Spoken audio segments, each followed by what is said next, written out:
Today's state budget is a budget that rebuilds Queensland, a budget that takes the pressure off families, and a budget that builds a brighter, stronger economy for our state. After the devastation of our summer disasters, I've said 2011 needs to be a rebuilding year.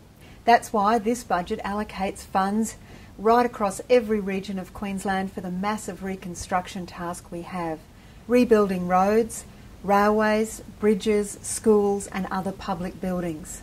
We know that many Queensland households have been doing it tough. That's why this year's state budget works to take the pressure off families and households.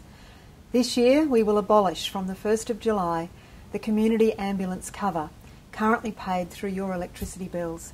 That's a saving of $113 for every household that pays this cover. Ambulance service, however, will continue to be free, but 1.4 million Queenslanders will no longer pay that bill. For our pensioners, we've also worked to take the pressure off their budget.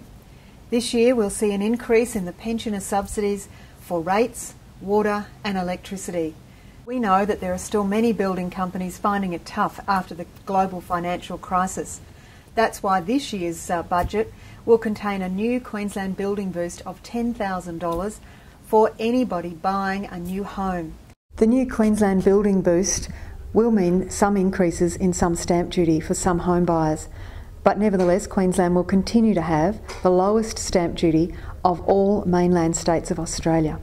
Our tourism operators are not only recovering from the GFC, they're experiencing the high Australian dollar and of course the terrible damage done by our recent disasters.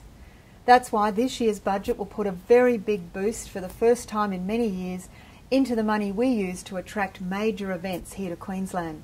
This new boost will see a further $80 million injected into events attraction over the next 4 years.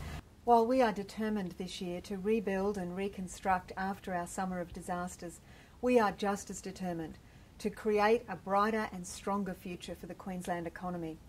When it comes to the strong economies of the 21st century, the best investments that we can make is in education, knowledge and innovation. That's why this year's budget will lock in the new funding for our move of Year 7 into the high school sector of schooling from 2015. There's no doubt Queensland's been through a very tough time, tough economic times and of course our terrible disasters.